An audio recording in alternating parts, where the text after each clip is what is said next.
Napoleón, el primero, ya lo comentó acertadamente, lo que significa dar discursos de ánimo a los soldados. Los soldados veteranos ya no escuchan, porque ya han oído todo eso cientos de veces, y los jóvenes olvidan cada palabra en cuanto suena el primer disparo. Hablando del primer disparo, todo oficial del Estado Mayor sabe que incluso el plan de batalla más brillante, como el plan Schlieffen alemán en la Primera Guerra Mundial, termina en la basura cuando comienza la acción. Y cuando una guerra se gana o se pierde, los historiadores empiezan a buscar las razones de ello, pero al final todo termina como la historia del perro que atrapó al conejo cuando no tenía que hacerlo. Tomemos el ejemplo del pesimista teniente coronel sajón Ricardo Hensch, el 8 de septiembre de 1914, en el Marne. Si este ayudante del jefe de Estado Mayor alemán, Helmut von Moltke, el más joven, no le hubiera recomendado la retirada del segundo ejército, después de su visita a los ejércitos alemanes, quién sabe cómo habría terminado el avance alemán hacia París en 1914. O en la Segunda Guerra Mundial, si Italia hubiera sido enemiga de Alemania, en lugar de su aliada hasta 1943. Porque Alemania muchas veces tuvo que sacar a Italia fuera del fuego, como por ejemplo en 1941 en los Balcanes contra Yugoslavia y Grecia. Italia había atacado el 28 de octubre de 1940, pero después el ejército griego hizo retroceder a los italianos, con el resultado de que, para evitar algo peor, Alemania intervino militarmente a partir del 6 de abril.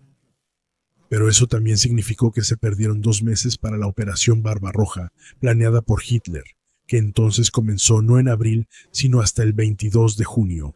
Y eso hizo que las tropas alemanas quedaran atascadas en el lodo y el hielo frente a Moscú. Esto significó que la guerra relámpago planeada contra la Unión Soviética ya no se podía ganar, sino que se había convertido cada vez más en una guerra de desgaste, que la pequeña Alemania prácticamente no podía ganar contra el resto del mundo. A pesar de que el pacto tripartito concluyera con Alemania e Italia, Japón, el otro extraño aliado de Alemania, decidió no atacar a la Unión Soviética desde el este.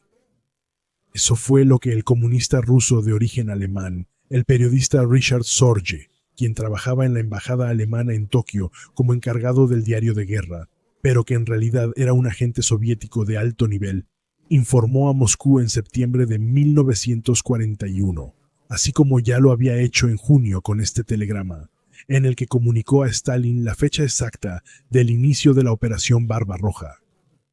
Sabiendo que los japoneses se mantendrían en silencio y en cambio atacaron a la flota del Pacífico de Estados Unidos en Hawái el 7 de diciembre, el Ejército Rojo pudo trasladar sin preocupación sus divisiones del Lejano Oriente, originalmente destinadas a defenderse de un ataque japonés, hacia el oeste. Allí, las divisiones de élite soviéticas detuvieron a las agotadas divisiones de la Wehrmacht, vestidas con uniformes de verano, a 25 kilómetros de Moscú, en medio de tormentas y hielo, y así comenzó el principio del fin.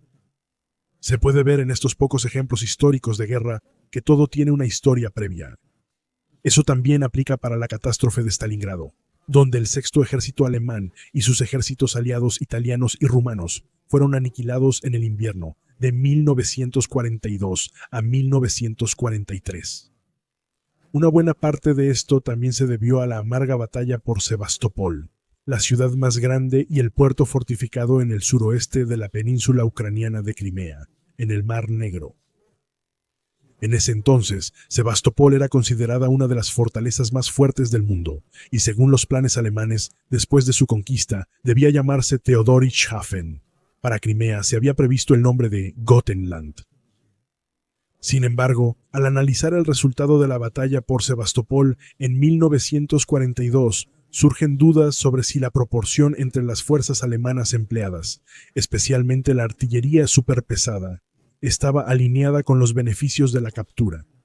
Después de todo, estos cañones ferroviarios realmente se utilizaron solo por razones propagandísticas, también para mostrarle al mundo la superioridad militar de Alemania.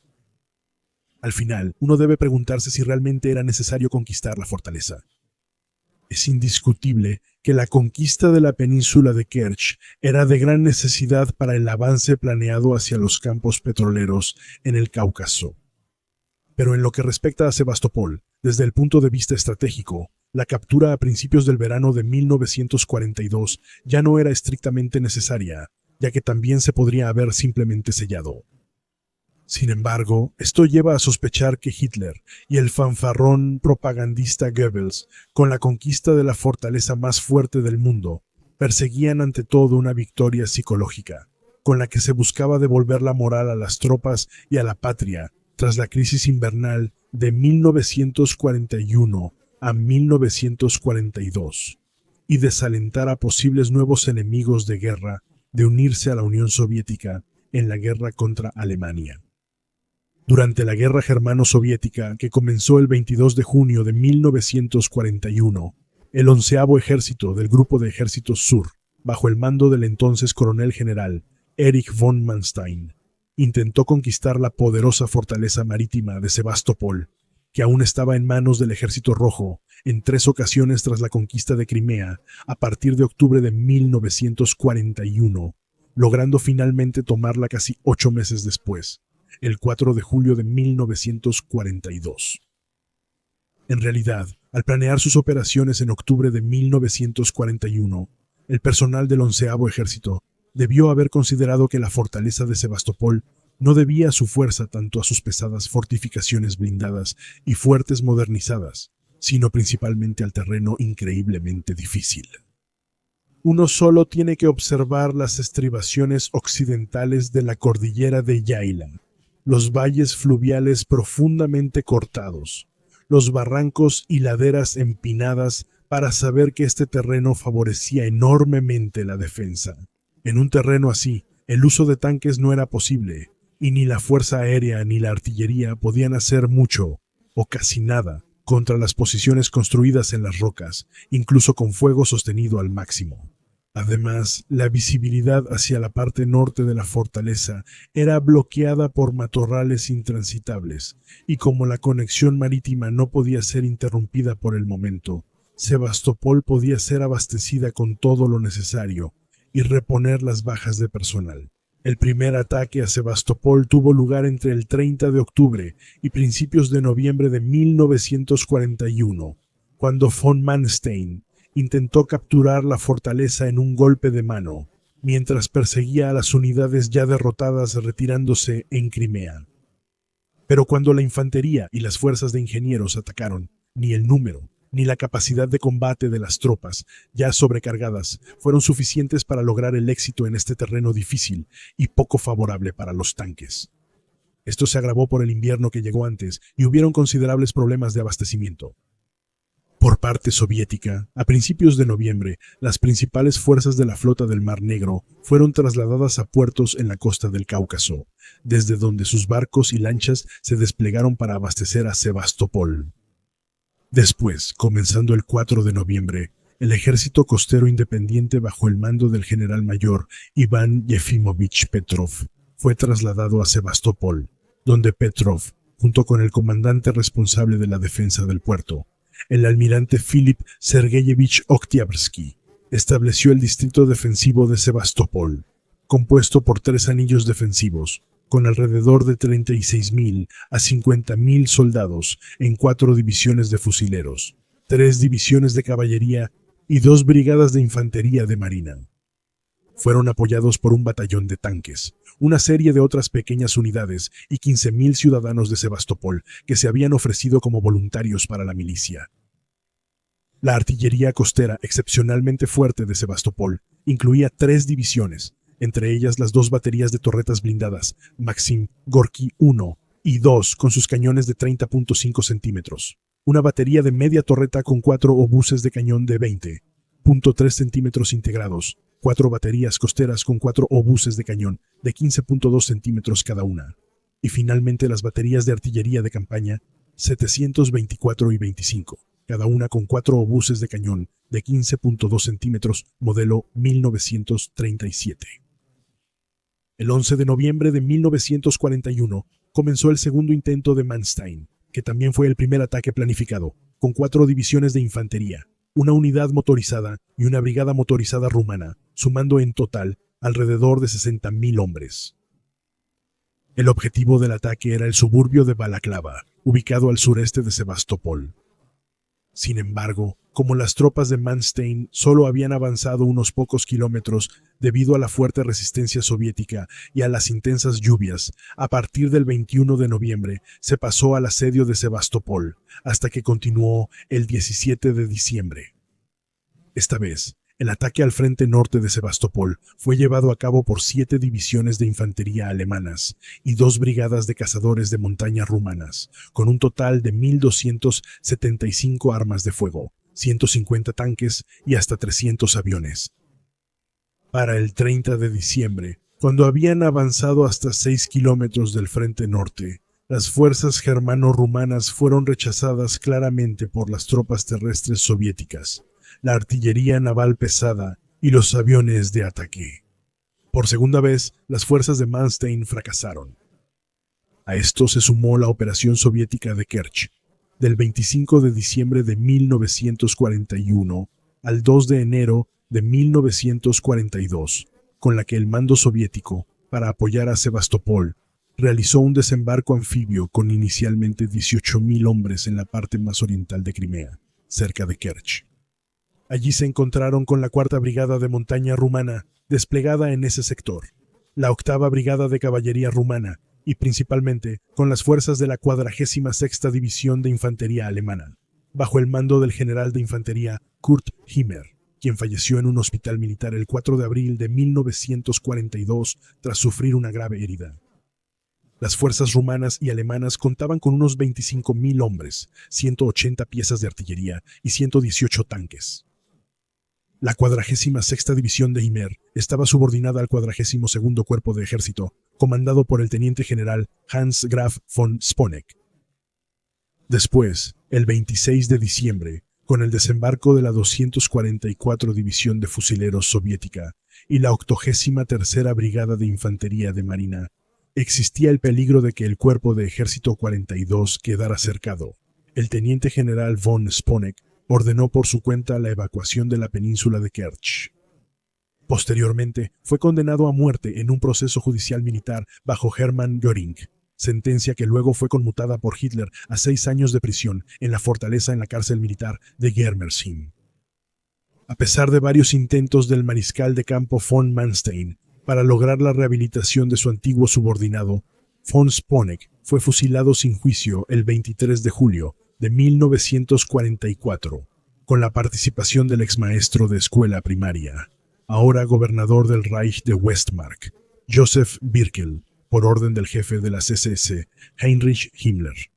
En cuanto a la operación alemana para tomar Sebastopol, el ataque de alivio soviético en Kerch salvó temporalmente a Sebastopol con la formación de una fuerte cabeza de puente, ya que ahora el 11º Ejército tuvo que trasladar fuerzas considerables para eliminar el peligro de un ataque de flanco proveniente del este. A partir del 8 de mayo de 1942, a las 4:15, bajo el nombre en clave Trappenjagd, comenzó el ataque sorpresa germano-rumano sobre Kerch contra 3 ejércitos soviéticos bajo el mando del teniente general Dmitri Timofeyevich Kozlov, con 17 divisiones de infantería, 3 brigadas de infantería, 2 divisiones de caballería y 4 brigadas blindadas, lo que daba a los defensores una ventaja de 3-1 sobre los atacantes germano-rumanos.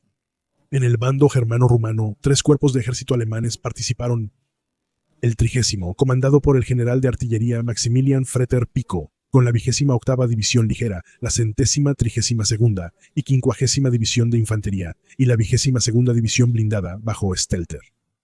El 42º Cuerpo de Ejército, bajo el mando del general de Infantería Franz Mattenklodt, con la 170ª y la 46ª División de Infantería, así como el 7º Cuerpo de Ejército rumano, bajo el mando del teniente general Florea Mitrenescu, quien cayó el 21 de febrero de 1944, con la 19ª y la 10ª División de Infantería y la 8ª Brigada de Caballería. El apoyo llegó del 8º Cuerpo Aéreo, reforzado con partes de la 4ª Flota Aérea, y del coronel general Wolfram Freiherr von Richthofen, con alrededor de 460 aeronaves. Hasta el final de la operación Trappenjagd, El 19 de mayo de 1942, las fuerzas alemanas y rumanas lograron destruir a los 3 ejércitos soviéticos en una gran batalla de cerco. 28.000 de sus soldados habían sido asesinados, 170.000 fueron hechos prisioneros. Solo unos 37.000 soldados lograron escapar a la península de Tamán, al otro lado del estrecho de Kerch, donde muchos de sus compañeros se ahogaron en el proceso. La pérdida de armas y equipo fue enorme. Tan solo 1.133 cañones y 258 tanques fueron destruidos. Las bajas alemanas fueron de 3.397 hombres, incluyendo a 600 de ellos muertos en la acción. Se destruyeron 8 tanques, 3 cañones de asalto y 9 cañones.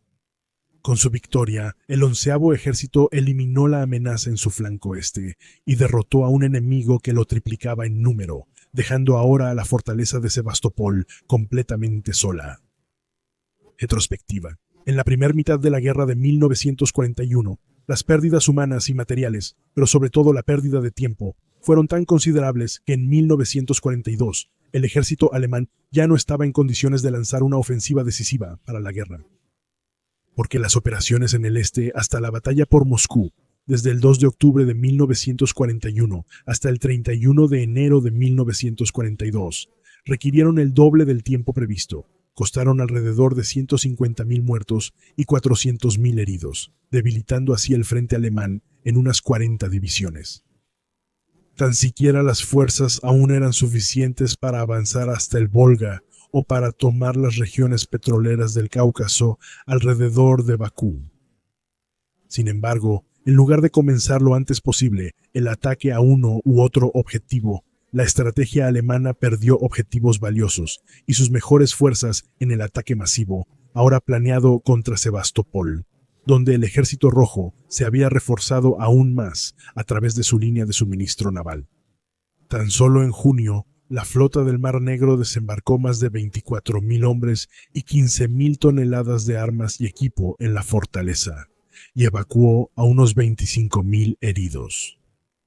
El tercer ataque a Sebastopol, con el nombre en clave Storfang, preveía el uso de todo el 11º ejército alemán bajo el mando del coronel general von Manstein y el tercer ejército rumano. A principios de junio estaban disponibles para ello el 54º cuerpo de ejército, bajo el mando del teniente general Erik Oskar Hansen, con la 22ª división de infantería al mando del teniente general Ludwig Wolf, la 24ª división de infantería bajo el teniente general Hans von Tettau, la 50ª división bajo el teniente general Friedrich Schmidt, quien cayó el 26 de junio de 1943 en el sector del Kubán, en el frente oriental, y la 132ª división de infantería bajo el teniente general Fritz Lindemann, una víctima del atentado de asesinato el 20 de julio de 1944. El 30º cuerpo de ejército bajo el mando del teniente general Fretter Pico, con la 28ª división ligera al mando del teniente general Johann Sinhuber, la 72ª división de infantería bajo el general de división Philipp Müller-Geppert, la 170ª bajo el teniente general Erwin Sander y la 22ª división Panzer bajo el teniente general Wilhelm von Appel. El 42º cuerpo de ejército bajo el mando del general de infantería Franz Mattenklodt, con la 46ª división de infantería al mando de Ernst Hatzius y el regimiento de infantería motorizado número 120, perteneciente a la 60ª división de infantería, bajo el mando del coronel Karl Albrecht von Grodeck, quien falleció el 10 de enero de 1944 en un hospital de Breslavia, a causa de las heridas sufridas el 28 de agosto de 1943 en un hospital de Kursk, cuando era comandante de la 160ª división de infantería. El cuerpo de montaña rumano con la 18ª división de infantería y la 1ª división de montaña, y el 8º cuerpo aéreo. La ocupación soviética en Sebastopol estaba compuesta por alrededor de 106.000 soldados, quienes aprovecharon el asedio de varios meses para construir magistralmente un verdadero laberinto de nuevas posiciones, búnkeres y campos de minas. Incluía 7 divisiones de fusileros, una división de caballería, 3 brigadas de infantería naval y numerosos batallones de trabajadores, apoyados por 38 tanques, 53 aviones y 600 piezas de artillería y morteros. Por parte alemana, el 11º ejército había solicitado para su operación contra Sebastopol fuertes fuerzas aéreas, así como la mayor cantidad de piezas de artillería hasta ese momento. Ambas cosas aceptadas por el alto mando del ejército responsable de la guerra en el este, que al igual que el propio ejército, quería preservar a las unidades de infantería ya debilitadas por los combates previos. Cuando toda la artillería traída de todas partes estuvo disponible finalmente para el 11º ejército, este tenía una ligera superioridad artillera sobre la defensa soviética. Con los regimientos de lanzacohetes pesados 1 y 70 y los batallones de lanzacohetes 1 y 4, y bajo el mando del comandante Eduard Niemann, habían 21 baterías con 576 cañones disponibles. Además, 81 baterías pesadas y 66 baterías ligeras, con un total de al menos 600 armas de fuego. Esto también incluía artillería superpesada, como el cañón ferroviario Dora Schwerer Gustav, con un calibre de 80 centímetros, para el cual se tuvieron que instalar vías de tren especiales. Originalmente, el Schwerer Gustav fue diseñado para fuego de destrucción contra la línea Maginot francesa.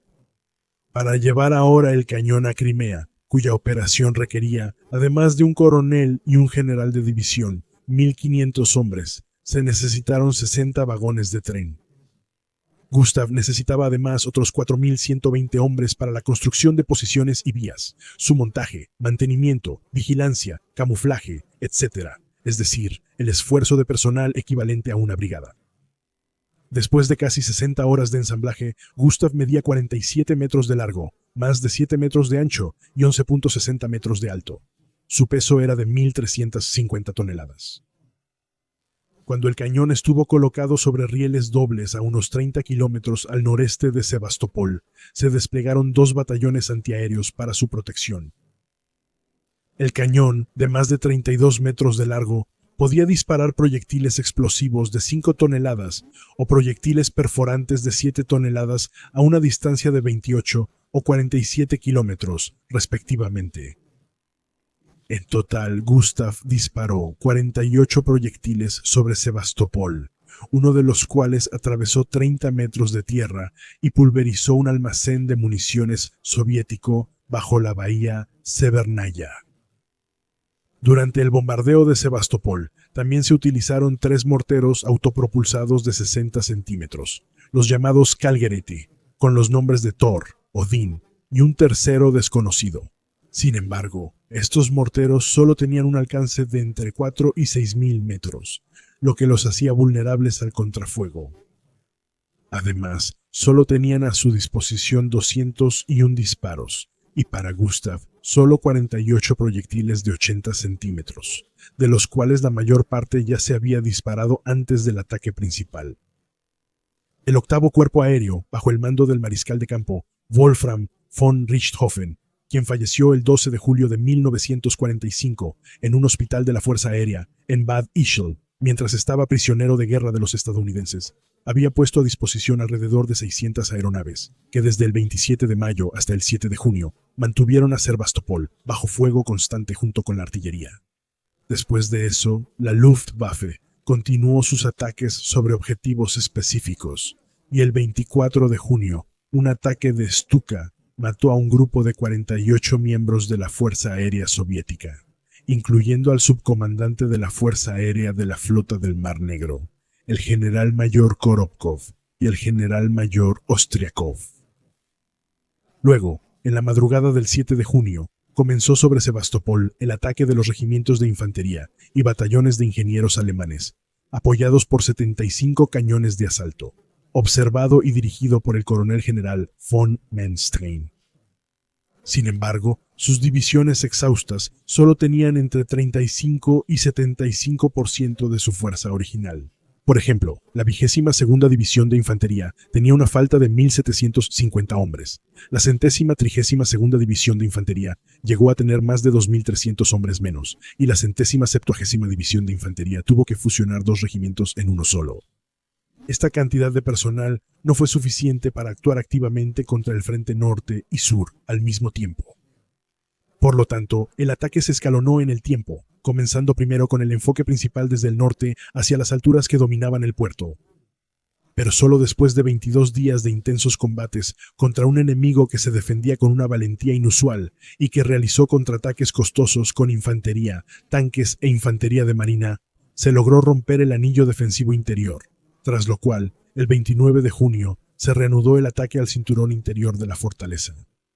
Luego, el cruce alemán sobre la bahía de Svernaya y la toma de las alturas de Sarpun, que tomó completamente por sorpresa a la defensa soviética, trajo la decisión de la batalla. El 1 de julio, la ciudad de Sebastopol, y el 4 de julio también la península de Chersoneso, ubicada en la orilla sur de la mayor de las 38 bahías de Sebastopol, estaban en manos alemanas. Eso marcó el final de la batalla. Ambos bandos lucharon con extrema dureza, aunque el soldado alemán también reconoció en alto grado el valor y la disposición al sacrificio de su oponente soviético. Así lo escribió el diplomático Werner Otto von Hentig, quien fue asignado como representante del Ministerio de Asuntos Exteriores ante el alto mando del 11º Ejército, en su informe del 6 de junio de 1942. ¿Qué fuerzas eran las que permitían a los rusos lograr tales hazañas? Los soldados del frente especialmente reconocen que las hazañas fueron extraordinarias. Muchas veces he escuchado a la gente decir con asombro que no lo habrían soportado los franceses, ni los ingleses, ni siquiera nosotros lo pudimos haberlo soportado. No pudo haber sido solo la pistola del comisario político y del comandante lo que impulsaba a la gente hacia adelante, o los hacía soportar.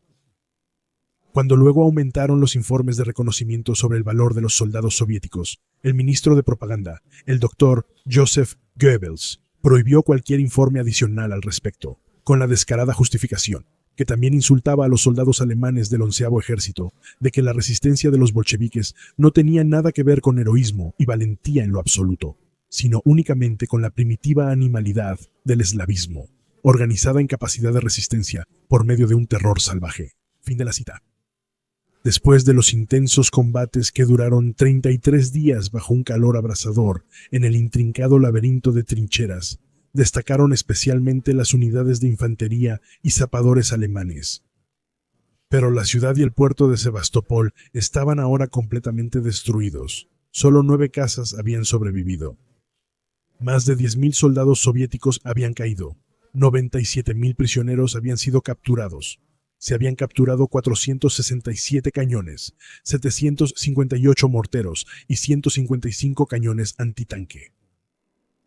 Aunque la captura de Crimea y la destrucción del ejército costero soviético hayan sido un éxito impresionante, tanto para von Manstein, ascendido a mariscal de campo el 1 de julio, como para sus soldados condecorados con el escudo de Crimea, instituido el 25 de julio de 1942, las pérdidas del 11º Ejército ascendieron a 5.786 muertos o desaparecidos, incluyendo un alto número de oficiales y suboficiales. 18.183 resultaron heridos. Las pérdidas habían alcanzado tal magnitud que, por ejemplo, la 132ª División de Infantería tuvo que ser retirada completamente del combate, y en el regimiento de infantería 16 de la 22ª División de Infantería, de los 3.000 hombres originales en junio de 1942, solo quedaban 347 hombres aptos para el servicio. Si se suman las 19.000 bajas del valiente ejército rumano, que luchó junto a sus aliados alemanes, las pérdidas de las fuerzas germano-rumanas en Crimea entre 1941 y 1942 fueron de aproximadamente 115.000 hombres. De ese total, al menos 187 soldados fueron víctimas de la francotiradora soviética, la teniente Lyudmila Pavlichenko, y en general, las mujeres desempeñaron un papel muy importante en las Fuerzas Armadas soviéticas. Y eso no solo como personal médico o radiooperadoras, como en el caso de los alemanes, sino también como operadoras de cañones antiaéreos, tripulantes de tanques o francotiradoras.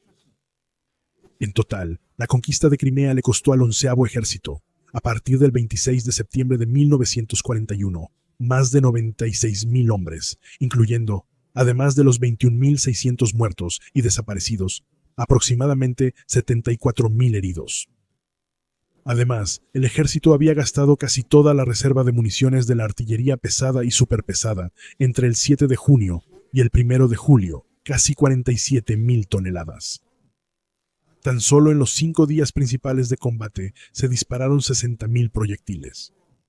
Después, alrededor de 2.200 cañones desgastados de la artillería de campaña tuvieron que ser desechados. Y también el octavo cuerpo aéreo lanzó en un mes más bombas sobre Sebastopol, de las que la Luftwaffe arrojó sobre Londres durante toda la guerra aérea de 1941. Con eso, el suministro de bombas también se agotó en gran medida, lo que de inmediato tuvo un impacto en la campaña de verano del 42. En esa campaña, el alto mando del ejército le dio al exhausto 11º ejército y al cuerpo rumano una pausa de 6 semanas para recuperarse, después de las duras y costosas batallas por Kerch y Sebastopol. Antes de que el mariscal de campo von Manstein se fuera de vacaciones a Rumania, le había propuesto al alto mando del ejército trasladar al 11º ejército, ahora disponible, al área de Kubán a través del estrecho de Kerch, después de la recuperación, para cortar las rutas de retirada del ejército rojo, o al menos mantener al ejército en reserva detrás del flanco sur, lo que posiblemente habría evitado la catástrofe del sexto ejército en Stalingrado. Pero cuando regresó a la tropa el 12 de agosto, Hitler ya había decidido otro uso para las 13 divisiones, 3 brigadas y 6 agrupaciones de cuerpo que estaban en Crimea, y solo había destinado 4 divisiones y 2 agrupaciones de cuerpo para el uso posterior según lo propuesto por Manstein. La mayoría de las otras grandes unidades permanecieron como tropas de ocupación en Crimea o fueron transferidas a otros grupos de ejércitos. Si en 1941 la campaña de los Balcanes retrasó el ataque a la Unión Soviética al menos 4 semanas, en 1942 el ataque a Sebastopol detuvo el avance del Grupo de Ejércitos Sur por unas 8 semanas. Por eso, recién a finales de julio de 1942, a pesar de todas las experiencias del año anterior y solo reforzada por tropas italianas y rumanas de calidad secundaria, atacó desde la zona de Rostov-Kharkov, con el resultado de que los objetivos buscados, abrirse paso hacia el Volga en dirección a Stalingrado, conquistar el Cáucaso, tomar intactas las instalaciones petroleras y paralizar el tráfico del Volga antes de la llegada del invierno, pasaron al terreno de lo militarmente imposible, aunque el mayor comandante de todos los tiempos, que se consideraba más inteligente y capaz militarmente que todos los generales juntos, no quiso reconocerlo. En lo que respecta a la ciudad que llevaba el nombre del dictador soviético Stalin y que debía ser conquistada por el sexto ejército bajo el mando del coronel general Friedrich Paulus, la toma de Sebastopol también jugó un papel indirecto en el lado soviético. Cito respecto al informe confidencial sobre la batalla de Stalingrado del posterior mariscal Georgy Zhukov, quien en él recordó el punto culminante de la locuacidad traidora a la patria de Hitler durante su discurso en la cervecería de Múnich el 8 de noviembre de 1942. Después de las experiencias que el mando alemán tuvo en los meses de invierno de 1941 frente a Moscú, no podía suponer que Hitler continuaría la lucha por Stalingrado más allá de octubre.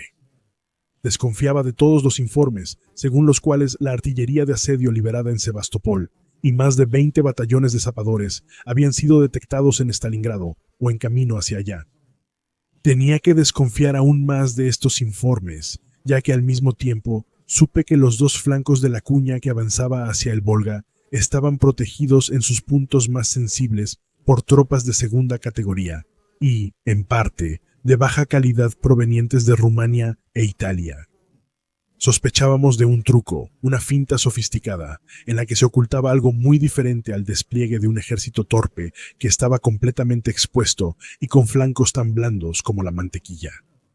Entonces, Adolf Hitler dio un discurso la noche del 8 de noviembre en Múnich, en el que anunció que haría arder Stalingrado y que también la tomaría. Reveló sus pensamientos más secretos, expuso la importancia que tenía para la estrategia alemana el control del Volga y anunció de manera inequívoca en ese discurso que concentraría a todo el sexto ejército en la zona de Stalingrado.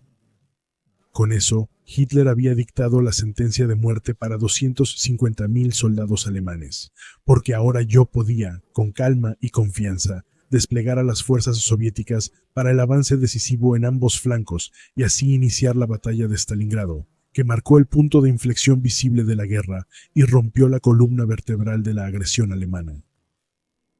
El destino de las tropas alemanas en Crimea se resume brevemente. Cuando en 1944 el ejército soviético se dispuso a reconquistar Crimea, se ordenó para la defensa a la 17ª Armada Alemana bajo el mando del coronel general Erwin Jennecke. Pero cuando, el 29 de abril de 1944, en una conversación con Hitler en Berchtesgaden, le sugirió enfáticamente evacuar Sebastopol para permitir la retirada de su ejército aislado, compuesto por 235.000 soldados, fue reemplazado el 1 de mayo de 1944 por el general de infantería Karl Allmendinger. Jennecke fue sometido a una corte marcial por la pérdida de Sebastopol y solo evitó el castigo gracias a la hábil demora en la investigación por parte del coronel general Heinz Guderian.